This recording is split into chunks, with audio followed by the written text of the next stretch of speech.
함께 나누실 말씀은 신약성경 고린도전서 16장 1절에서 4절까지의 말씀입니다. 신약성경 284페이지에 있습니다.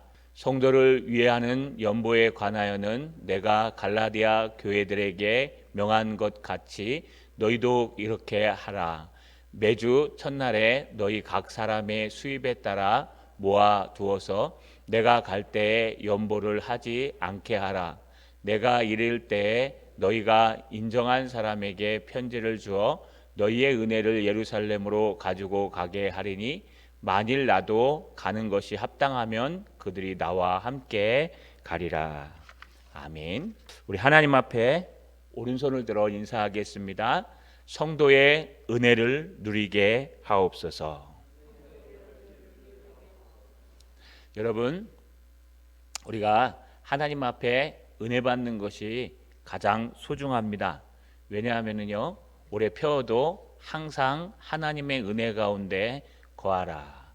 사탄은요, 계속해서 모든 것을 동원해서 우리가 은혜 받는 것을 방해하게 되어 있습니다.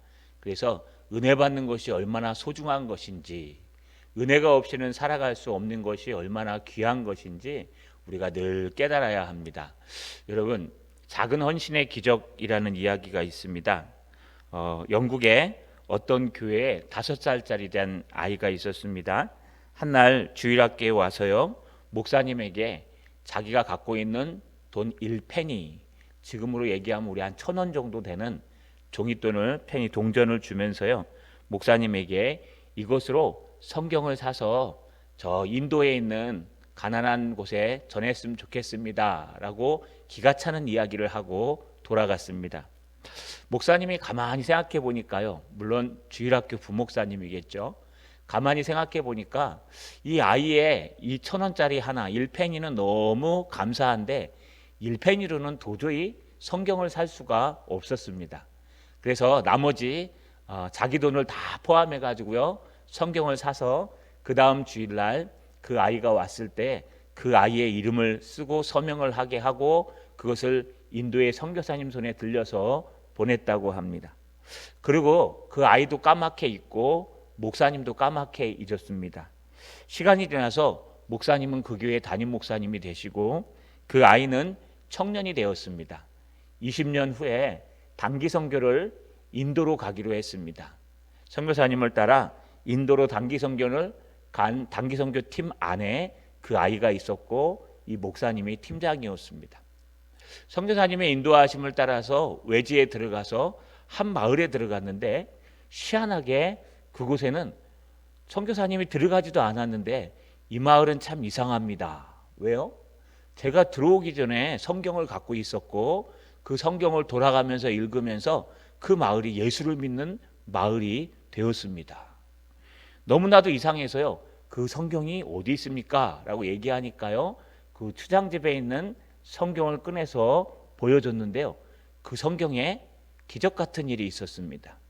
그것은 20년 전에 이 5살짜리 꼬마아이가 1,000원을 내고 담당 목사님이 나머지 돈을 내서 우리 아이의 이름을 써서 보낸 성경이 그 부족 손에 들어가 있어 다 낡아서요, 너덜너덜하지만 돌아가면서 읽는 성경이 되었다고 합니다.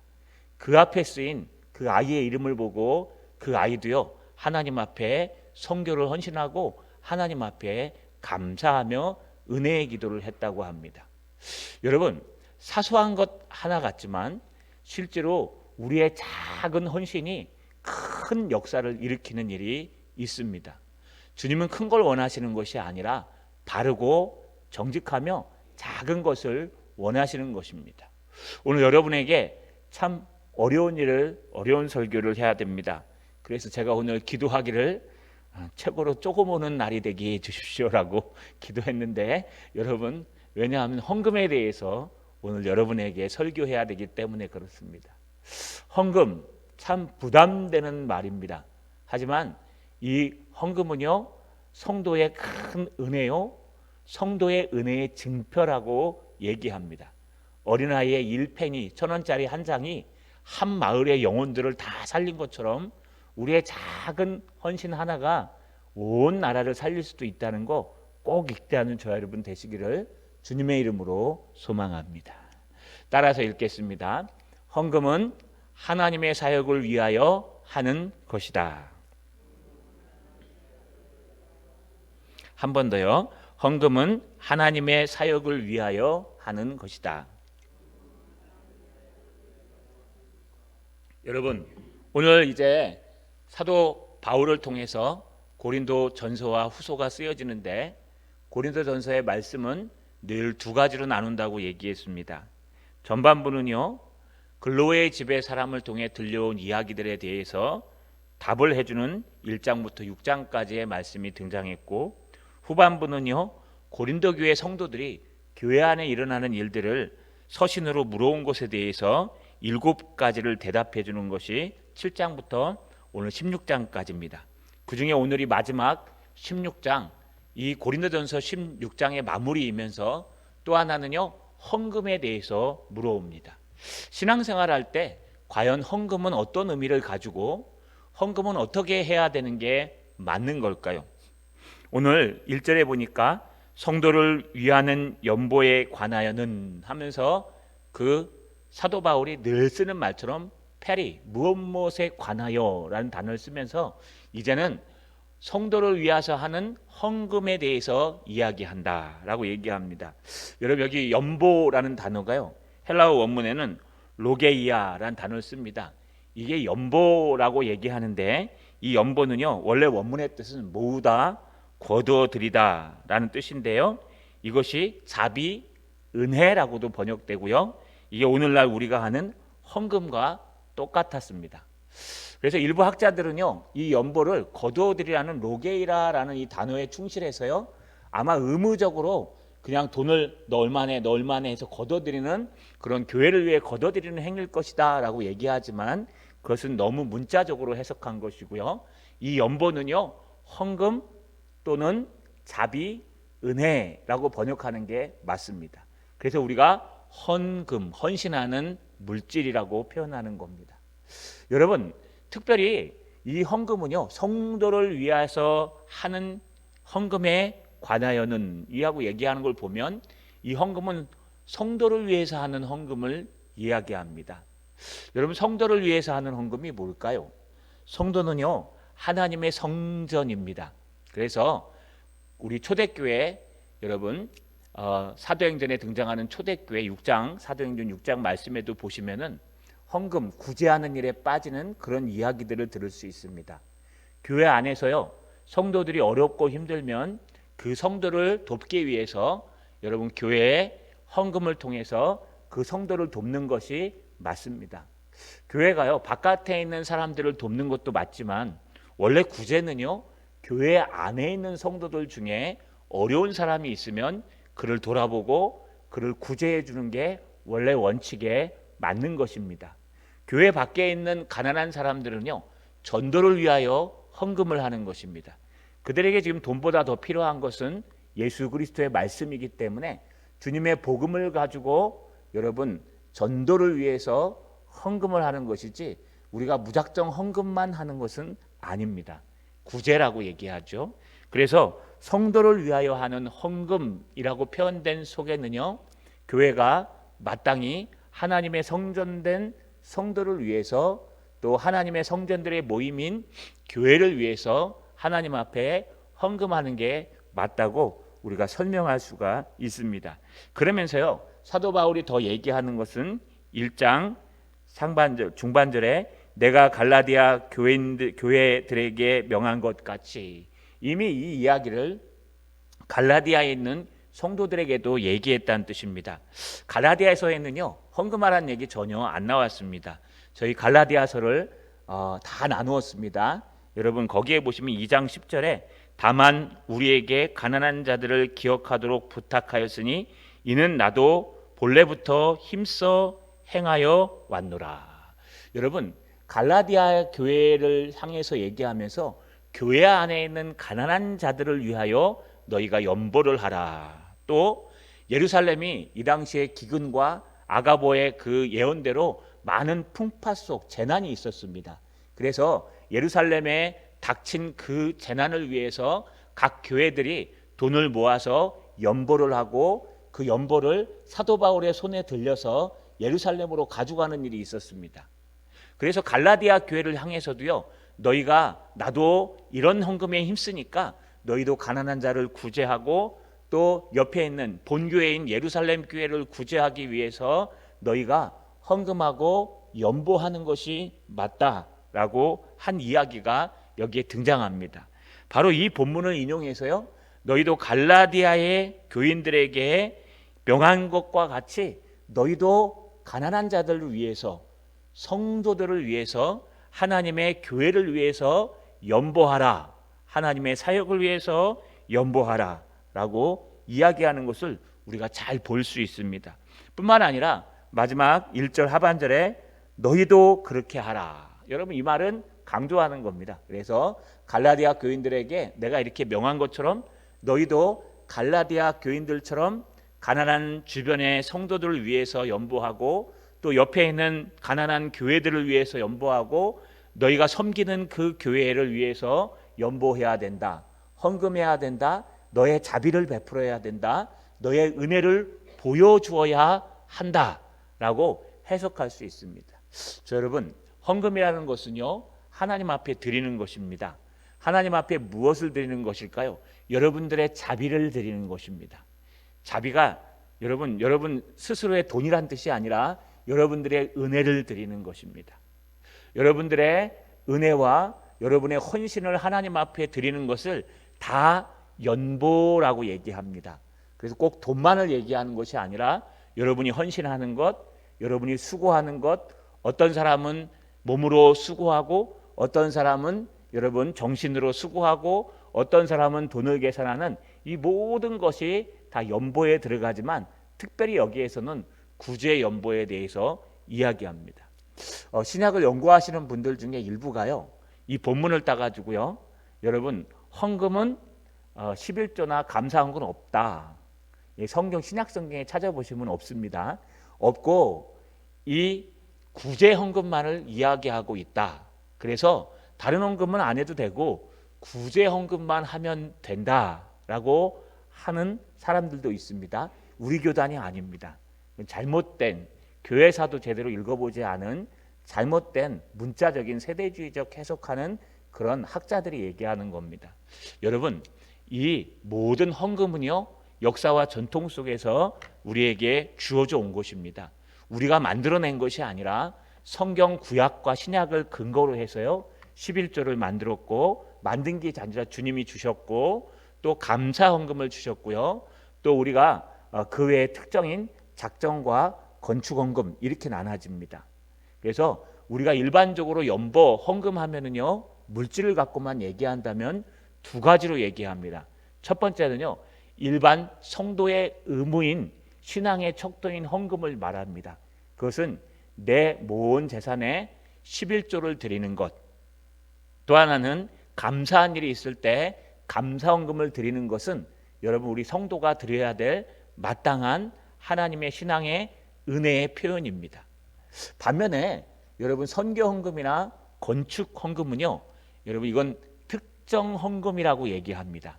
이거 특정 헌금은요, 목적 헌금이라 그래서 이것은 재정부에서 다루지 않습니다. 이건 따로 기관을 만들어서요, 그 기관에서 다루게 돼 있습니다. 그래서 우리 선교부 우리 총무님 계시죠? 김영수 집사님이 따로 선교를 관리를 따로 합니다. 왜냐하면 이건 선교 목적을 위해서만 쓸 수 있도록.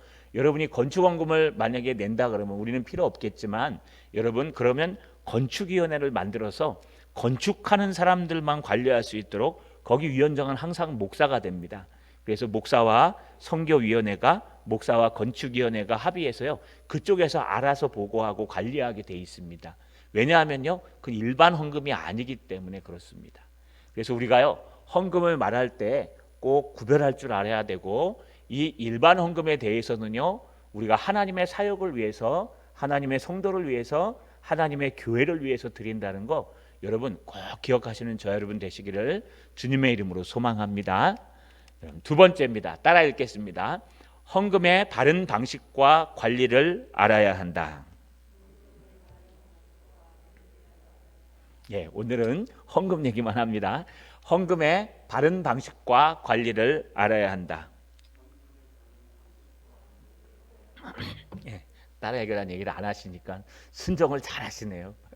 여러분, 그러면 어떻게 하는 게 바른 헌금일까요? 오늘 2절에 보니까 매주 첫날에 너희 각 사람이 수입을 따라 모아 두어서라고 얘기합니다. 여러분, 매주 첫날이 언제일까요? 원래 안식일은요, 금요일 해 질 때부터 토요일 날 금요일 날 해 질 때부터 토요일 날 해 지기 전까지를 안식일이라고 그럽니다. 그래서 여러분, 제칠 안식일 교회가 지키는 토요일이 안식일입니다, 원래. 그런데 우리는요, 신약으로 넘어오면서 예수 초창기에는 안식일을 지켰습니다, 제자들도. 그러나 시간이 지나가면서 여러 가지 형편과 환경으로 또 예수께서 완전한 안식이신 부활을 이루셨기 때문에 안식 후 첫날 부활한 날을 우리가 안식일로 지키고 주일로 지키고 있습니다. 저희는 안식일인 토요일을 지키지 않고 주일인 부활인 주일을 지키고 있습니다. 이것이 사도가 가르쳐준 그 신앙의 본을 따라서 지킵니다. 그래서 여기 등장하는 매주 첫날은 주일을 얘기합니다. 매 주일마다 우리는 하나님 앞에 헌금을 하라는 뜻입니다. 이 뜻은 매주 돈 내야 돼 라는 뜻이 아니라 내가 매 주일마다 정한 시간에 하나님 앞에 헌금을 드리는 것입니다. 이번 주에 없으면 안 드려도 됩니다. 그러나 이번 주에 드릴 것이 있다면 그것은 한 달에 한 번 드릴 때에 주일날 될 수 있으면 드려야 된다는 뜻입니다. 가끔 급하실 때 수요일 날도 드리기도 합니다만 될 수만 있으면 헌금 시간에 자기의 이름을 써서 하나님 앞에 헌신하시는 것이 바른 것입니다. 그래서 매 주일마다 드려야 되고, 두 번째, 너희 각 사람이 드려야 됩니다. 여러분, 누가 한꺼번에 드리는 게 아니고요, 이 신앙은 각각입니다. 그래서 각각 한 사람이 따로따로 드리는 것이 더 맞습니다. 부부는 촌이 없었기 때문에 부부 이름을 써서 드려도 상관없습니다. 근데 온 식구의 이름을 다 써가지고 거기다 이렇게 드리는 거는 조금 성경적이진 않습니다. 그래도 상관없습니다. 또 저는 개인적으로 무명으로 드리는 것에 반대하는 사람입니다. 왜냐하면요, 단돈 1,000원을 드려도 무명으로 드리는 것보다는 나의 이름을 하나님 앞에 써서 드리는 것이 더 맞습니다. 그래서 제가 중직자들에게 늘 얘기할 때 중직자들은 자기 이름을 꼭 쓰라고 얘기합니다. 왜냐하면 평신도야 앞으로 어떻게 살아도 상관없기 때문에 어떻게 살아도 상관없는 게 아니라 앞으로 더 이상 그런 관련이 없기 때문에 내가 무명으로 드려도 됩니다 라고 하면 드리셔도 되지만, 중직자들은 여러분 모든 성도들이 그 신앙을 먹고 뽑아줬기 때문에 여러분들이 신앙생활, 헌금도 신앙생활의 하나이기 때문에 내가 하나님 앞에 11조를 드리고 있다, 내가 하나님 앞에 감사헌금을 드리고 있다는 것을 여러분 기록하고 알고 있어야 됩니다. 그래서 칼빈은요, 신앙의 3대 요소 중에 하나가 바로 11조라고 표현합니다. 그만큼 여러분 하나님 앞에 물질을 드리는 것은 중요하기 때문에 나의 이름을 거기에 써서, 제목을 써서 하나님 앞에 이런 마음으로 드립니다 라고 하는 것은요, 여러분 곧 하나님 앞에 드리는 겁니다. 엉뚱한 사람들이 나타나가지고요, 무명으로 하나님 앞에 드리는 것이 더 은혜라고 얘기하는데 그 교회사도 안 읽어보시는 분들의 얘기입니다. 여러분, 이 칼빈주의 기독교에 우리 개혁주의 기독교가 얼마나 철저하냐 하면요, 성도들의 11조부터 해서 성도들의 감사헌금까지 다 계산했어요, 우리 선배들은. 그래가지고요, 누가 지금 신앙생활을 어떻게 하고 있는지 그 척도를 확인하는 데 썼어요. 우리는 여러분 성찬할 때 어떻게 합니까? 성찬식 할 때 그냥 누구나 다 하죠. 제가 남이교회 가면 성찬식에 참여하라 그랬습니까? 말라 그랬습니까? 다 까먹으셨죠? 원래는 다른 교회 가면 성찬식에 참여하시면 안 됩니다, 우리 교회 전통을 따라서. 왜냐하면은 일주일 전에 이 성찬에 참여할 사람들을 명단을 게시하는 겁니다. 이 성찬에 보니까 이 성도는 신앙생활에 있어서 10가지 모든 것들을 잘 지켜왔다. 예배 드리는 거, 또 하나님의 말씀에 참여하는 거, 또 여러분 헌금하는 거, 이런 모든 신앙의 요소를 다 적응한 다음에요, 부족하지만 그래도 흠이 없을 때에는 부족하지만, 여러분 그것이 부족하지만 흠이 없을 때에는 그 사람을 성찬식 하기 일주일 전에 명단에 게시판에 기록합니다. 주보에나. 그럼 그 사람은 그 다음 주에 성찬에 참여할 수 있습니다. 그런데 흠이 있는 분들이 있습니다. 예를 들어서요, 지난 한 주간 동안 한 번도 예배에 참석하지 못했다든지, 아니면 여러분 세상에서 싸움을 해서 그것이 교회에 무리를 일으키렸다든지, 그러면은 제일 먼저 벌칙을 주는 게, 사랑의 권징을 하는 게 뭐냐? 수찬정지입니다. 그래서 누구누구 집사님은 교회에 덕을 세우지 않았기 때문에 한 달 동안 수찬정지, 그러면 성찬에 참여할 수가 없습니다. 그리고 성찬도요, 딱 그만큼만 준비합니다. 원래 그래서요, 이 성찬에 참여하지 못하는 것이 얼마나 힘든 것인지 구별하는 것입니다. 그래서 가장 첫 번째 권지는 수찬정지예요. 그런데 오늘날은요, 다 사라졌어요. 그냥 예수 믿으면 되는데 아무 데나 가서 이거 참여하라 그랬으니까 나는 널름널름 하나님 앞에 준비도 없이 그냥 참여합니다. 심지어는 안 믿는, 세례도 안 받은 사람을 참여시키는 엉뚱한 사람도 있습니다. 여러분, 이것은 교회의 은혜와 교회의 전통을 따라서 꼭 필요한 것입니다. 그래서요, 각 사람이 다 하나님 앞에 헌신하는 것입니다. 또 하나는요, 수입에 따라서 모아두어서 이렇게 됩니다. 수입에 따라라는 것은 수입이 많은 사람, 적은 사람, 많은 사람하고 적은 사람 안 하라는 뜻이 아닙니다. 수입에 따라서 해라. 다시 말하면은 우리가 각 사람이 하되 내가 수입이 없으면 없는 만큼, 있으면 있는 만큼 하라는 거예요. 제가 늘 얘기합니다. 제가 섬기던 큰 교회 우리 장로님이신데요. 여러분, 큰 교회 장로님이 되려면은 최소한 무슨 사장님 이 정도 되셔야 돼요. 근데 그 목사님은 지금 교수님이시지만 아마 그런 것을 초월해서 뽑았습니다. 정말 가난하신 장로님께서 장로님이 되신 거예요. 그런데 너무 가난하시니까, 여러분 65세 넘으시니까 이렇게 수입이 없지 않습니까? 가난하게. 그래서 자녀들이 주는 돈으로 그냥 간간히 살아가세요. 자녀들은 주는 돈이요, 한 달에 60만 원인가요? 50만 원인가 그랬습니다. 그걸로 두 분이 사시는 거예요, 권사님이랑. 그런데 여러분 60만 원 받아가지고 6만 원, 그것도 괜찮겠죠? 한 40만 원 받아갖고 4만 원 11조 낼 수 있습니까? 1억 받아서 1,000만 원 내는 게 40만 원 받아서 4만 원 11조 내는 것보다 더 쉬워요. 여러분, 그렇게 없는 데서 11조라고, 우리 보통 11조라고 안 쓰고 감사원금 써서 그냥 내버리잖아요. 그 장로님은 꼭 4만 원, 6만 원 다 11조 써서 냅니다. 그리고 헌금 다 내고요. 사람들이 처음엔 욕했어요. 어떻게 창피하지도 않나? 그런데요, 시간이 지나면 지날수록 지금은 선교가 계세요. 여러분, 그분을 존경하기 시작했어요. 왜냐하면 그 작은 돈인데도 그걸 11조라고 써서 내는 그 자존심까지 내어놓는 하나님 앞에 정직한 그 모습, 그것이 얼마나 좋은지. 거기에는요, 여러분, 회사를 3개, 4개 갖고 있는 분도 계세요. 11조를 100만 원, 200만 원 하시는 분도 있어요. 안수 집사님이.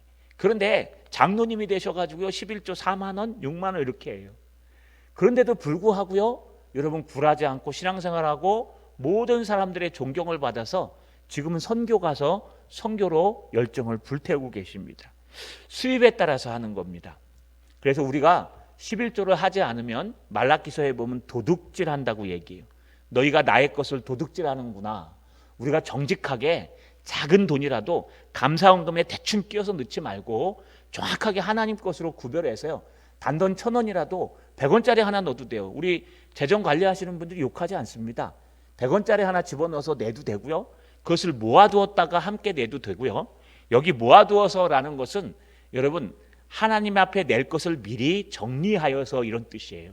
그래서 그것을 모아두어서 정리하여서 때가 되면 하나님 앞에 각각 사람에 따라서, 또 우리 부부는 일촌이니까 부부가 자기의 이름으로, 남편은 돈을 벌고 부인은 못 벌면요, 여러분 가족일도 돈 버는 일입니다. 그러면 같이 남편과 부인의 이름을 써서 내도 상관없습니다. 그러나 정확한 건 각 사람이 자기의 소득에 따라서 하나님 앞에 여러분 모아두어서 때가 되면 하나님 앞에 드리는 것이 다른 방법입니다. 이것이 진정한 11조요, 진정한 헌금이요, 진정한 하나님의 헌신입니다. 그러면서 사도 바울이 뭐라 그러냐? 2절 하반절에 내가 갈 때 염보하지 않게 하라. 이건 주의사항이에요. 내가 너희 고린도의 교회에 갈 때 급하게 염보하지 않게 하라. 헌금하지 않게 하라. 여러분, 급하게 헌금하는 건 좋은 것이 아닙니다. 갑자기요, 우리 즉흥적으로 누구 도우시다 해가지고요, 오늘 오전 예배 헌금을 어디에 다 보냅니다 해갖고 헌금하는 것은 틀린 것입니다. 그래서 항상 교회 안에는요, 질서가 있어서 예배와 헌금에 관하여서는 당회에서 처리합니다. 그래서 노회에서 보낸 저 같은 칠이 장로, 또 강도 장로라 그래서 말씀을 전하는 목사와 여러분들이 뽑아주신 장로님이 함께 당회를 이루어서요, 이번 주 부활 주일에는 헌금을 같이 걷겠습니다 라고 합의하는 겁니다. 그래서 예배와 헌금에 관하여는 장로님과 상의해서요, 거기서 결정하게 돼 있고, 이 결정한 것에 따라서 헌금할 수 있습니다. 목사가 즉흥적으로 시킬 수도 없습니다. 여러분, 한 것에 대해서는 우리 재직회에서, 재정부에서 열심히 관리를 하고요, 그 관리한 것을 우리 교회는 분기별로 한 번씩 모여서 재직회에서 할 수 있는 것은 바로 이것을 제대로 썼나 쓰지 않았나 질문하고 감사하는 일을 하는 것입니다. 그리고 마지막 매년 한 번씩 있는 공동의회에서는요, 이것에 대해서 어떻게 사용했나 전체적인 것을 쭉 허락하는 겁니다. 그래서 원래는요, 서면이 원칙입니다. 그 서면으로 다 프린트해 갖고요, 싹 나눠드리고 일일이 다 체크하고 싹 걷어가야 정식인데, 그러면 종이가 엄청나게 들기 때문에 아마 우리 교회는 화면에 띄우는 것 같습니다.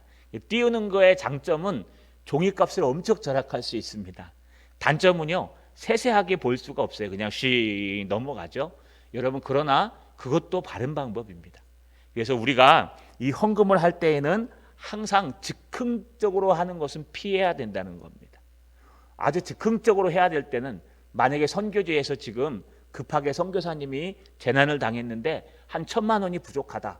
그렇다면 여러분, 모여가지고 예배할 때 당회가 그것도 모여야 됩니다. 당회가 모여서 이런 일이 있는데 성도들한테 양해를 구하고 우리 헌금에서 이번 헌금은 다 선교사님께 보내자. 이건 가능합니다. 그런데요, 우리 교회가 건축을 해야 되는데 지금 1억이 필요한데 장로님들이 1,000만 원씩 내고 안수 집사님이 500만 원씩 내고 권사님은 한 300만 원씩 내고 성도들은 자유롭게 내게 하자. 이거는 틀린 겁니다.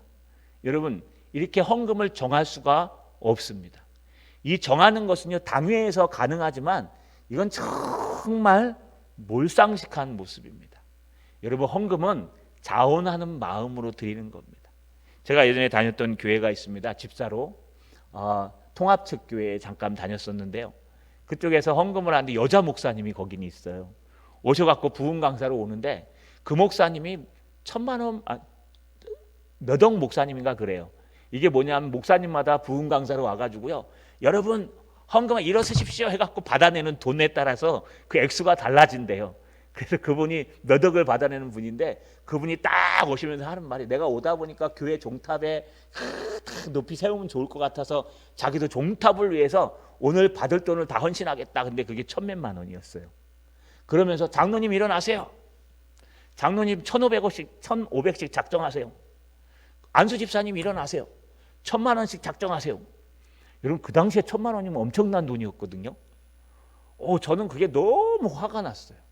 집사인데도 너무 화가 나서, 아니 어떻게 그 사람의 형편을 생각지도 않고, 거기서 어떤 분은 정말 그냥 1,000만 원이 죽을 때까지 벌어도 못 벌어, 지금으로 얘기하면 한 1억 정도인데 그렇게 벌 수 없는 돈을 가진데 그걸 갖다가 믿음으로 내라고 얘기하는 거예요. 여러분, 이건 틀린 겁니다.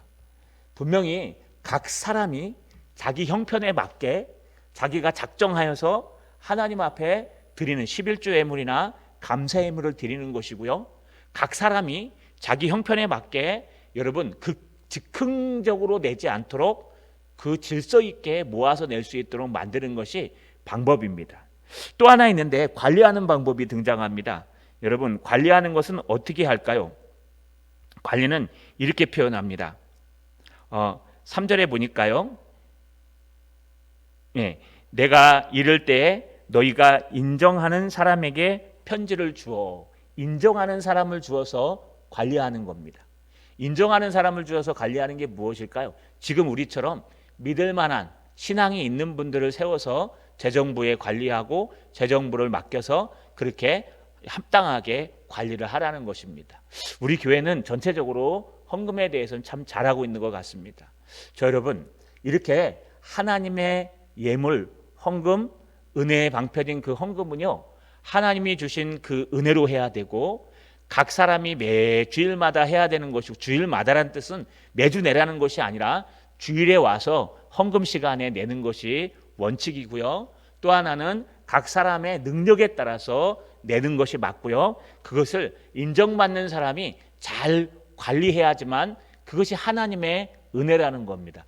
즉흥적으로 하거나 여러분 억지로 시키거나 이것은 절대로 하나님 앞에 옳은 방법이 아니라는 것을 꼭 아는 저 여러분 되시길 주님의 이름으로 소망합니다. 마지막입니다. 따라 읽습니다. 바른 헌금은 성도의 은혜이다. 한 번 더요. 바른 헌금은 성도의 은혜이다. 여러분, 이렇게 바르게 헌금하고 바르게 관리하면은 그것을 뭐라고 얘기하냐? 3절 하반절에 보니까 너희의 은혜를 예루살렘으로 가지고 가게 하리니. 너희의 은혜라고 얘기합니다. 여러분, 헌금이 무슨 은혜입니까? 헌금은 쪽새 같은 거 아닐까요? 헌금은 의무적으로 드리는 게 아닐까요? 여러분, 그런 생각 혹시 해보셨어요? 예전에 어떤 분이 그런 얘기를 했습니다. 결혼식을 하는데, 앞으로 우리도 결혼식 할 분들이 있는데, 결혼식을 하는데 참 기분이 나쁘대요. 왜냐하면요, 결혼식장 가서 잠깐 보고 그때는 한 5만 원 냈거든요. 많이 내시는 분들이. 목회자는 한 3만 원 내고요. 그래서 5만 원 내고 그 당시에 뷔페는요 한 10,000원이었어요. 15,000원. 5만 원 내고 15,000원짜리 뷔페 먹고 오니까 가기가 싫더래요. 왜냐하면요, 결혼식 가서 축하해 하고 그냥 5만 원 내고 나는 꼴랑 가서 15,000원짜리 뷔페 먹고 오는데 그걸 5만 원 주고 밥 먹고 온 것 같아갖고 너무 기분이 나쁘다는 거예요. 그러면 그건 돈만 생각한 거죠. 그죠? 또 교회도 마찬가지입니다. 어떤 분들은 교회 와가지고요, 교회 식대만 내고 간다는 생각을 해요. 그래서 교회 오면은 밥이 있는데 어떤 교회 밥을 맛있게 줘가지고 그래 10,000원짜리 한 장 주고 가도 아깝지 않는데, 어떤 교회는 밥을 국수밖에 안 먹는다 그래도 엉망진창이라 헌금을 갖다 10,000원 주고 오면 기분이 되게 나쁘대요. 여러분, 직접 들은 얘기예요. 왜 나쁘냐? 왜 나는 10,000원이나 헌금을 냈는데 그거 가지고 국수 한 그릇밖에 안 주냐? 여러분, 거기엔 뭐가 빠졌죠? 은혜가 빠진 거예요. 결혼식장에 돈 내러 갑니까? 뷔페 먹으러 갑니까? 아니죠. 결혼식장에는요, 그 결혼하는 남자와 여자 청년들을 축복해주고 감사해주고 그 음식 안 먹어도 그만인데 그래도 너무 감사하고 준비한 것이 갸륵해서 그 음식을 마음껏 먹어주고 오는 겁니다. 또 교회도요, 여러분 교회에 밥 먹으러 옵니까? 아니죠. 교회에 하나님 앞에 예배 드리러 오는 거예요. 예배를 드리고 예배가 끝난 후에 돌아갈 때 여러분 문식을 먹거나 뭐랄까 요즘 못 먹지만 여러분 그런 식으로 하는 거예요. 그래서 이 헌금은요, 여러분 어떤 대가를 주는 것이 아니라 너희가 지불하는 은혜라는 거예요. 은혜가 무슨 뜻일까요? 카리스, 은혜, 갚을 수 없는 것, 대가 없이 주는 게 은혜예요. 여러분, 하나님이 우리에게 대가를 지불해 갖고 너희가 나한테 꼭 갚아야 돼 그러면서 자기의 몸을 주셨습니까? 십자가에 달려 돌아가시는데 김유선 목사야, 내가 너를 위해 십자가에 달려 죽었으니까 너는 네 생명 나한테 줘야 돼. 너는 평생 하나님 앞에 헌신하고 너는 죽을 때까지 살아야 돼 그러면서 주셨어요? 아니죠. 우리를 너무 사랑하셔서 우리의 생명을 구원하시기 위해 피의 값으로 그의 생명을 대가로 우리에게 값없이 은혜로 구원을 주시고 은혜를 주시고 그 은혜로 말미암아 우리가 이 땅을 살아갈 때 은혜롭게 사는 겁니다. 그런데 헌금도 똑같습니다. 헌금은 그 은혜 받은 사람들의 은혜의 투영이에요. 투영이라는 게 여러분 달이 스스로 빛나는 게 아니라 태양을 받아서 투영돼서 빛나는 겁니다. 달은 스스로 빛을 못 내요. 그냥 태양이 그 빛을 주면 그걸 반사시킬 뿐이에요. 우리도 세상의 빛이지만 하나님의 빛이 우리 안에 없으면 우리는 아무것도 할 수 없어요. 그래서 신앙 있는 사람들은 하나님 앞에 헌신하며 봉사하며 헌금할 때 대가를 바라지 않습니다. 하나님 앞에 어떤 헌신인가를 할 때 오직 하나님 한 분만을 바라보고 하는 거예요. 아까 헌금은 누구한테 하는 거라고요? 하나님께, 하나님의 교회에 덕을 세우게 하는 거예요. 그런데 여러분 만약에 결혼식장에 갔는데요. 아우 나는 10만 원이나 냈는데 뷔페 키거든 2만 5천 원짜리 하나 주고 집에 가라 그러네. 아우 기분 나빠. 그러면서 여러분 그렇게 안 가거나 하면 그거는 그 결혼식의 진정한 의미를 모르는 거예요. 하나님 앞에 예배당에 와서 하나님 앞에 예배를 드리는데 여러분 하나님 앞에 예배 드리는데 밥값으로 얼마를 주고 가는 것처럼 생각하시면 그 사람은 예배를 안 드리는 거예요. 우리는 돈과 상관없이 하나님 앞에 은혜를 드리고 가는 거예요. 하나님, 내가 더 많은 것 드리지 못해 죄송합니다. 나의 형편에 맞게 나의 능력에 맞게 내가 드릴 수 있는 건 이것밖에 되지 않아서 이만큼 하나님 앞에 드리고 갑니다. 1,000원짜리 한 장 드려도 돼요. 100원짜리 하나 내주고 가도 돼요. 그러나 그 안에 나의 진정한 마음과 은혜가 담겨 있다면 그것은 정말 하나님이 기뻐하시는 그런 너희의 은혜라는 겁니다. 여러분 그러면서 마지막 뭐라 그래요? 4절에 만일 나도 가는 것이 합당하면 그들이 나와 함께 가리라. 사도 바울은요 지금 여러분 고린도 교회에 갈 수 있을지 예루살렘에 갈 수 있을지 없을지 몰라요. 그래서 될 수 있으면 내가 들고 가도 되는데 이미 사도 바울은 고린도 후서에 보시면 사도 바울은 돈을 밝히는 사람으로 소문이 났기 때문에 왜냐하면 그 돈을 들고 다녔다고 욕하는 거예요. 그렇기 때문에 될 수 있으면 네가 가져가라. 나는 그냥 동행만 할게 하면서요 돈에 손을 대지 아니하고 그 돈을 맡은 사람들에게 맡기고 그걸 투명하게 했다는 것입니다. 자, 여러분 말씀을 마치겠습니다. 우리가요 헌금에 대해서 좀 오해가 없었으면 좋겠습니다. 헌금은요 각 사람이 여러분 매주마다 정한 시간에 자기의 형편에 맞게 모아두었다가 내는 것을 헌금의 바른 정의라고 얘기합니다. 헌금은요 일반적인 헌금이 있는데 모든 성도가 해야 될 것은 바로 열의 하나를 구별하여 드리는 11조 예물입니다. 여러분 11조 예물과 감사 헌금을 섞지 마십시오. 11조는 11조대로 감사는 감사대로 드리는 거예요. 11조가 작다고 몰래 감사 헌금에다 넣어서 드려도 안 됩니다. 원래는 11조 예물은 11조대로 드리고 감사 예물은 감사 예물대로 드리십시오.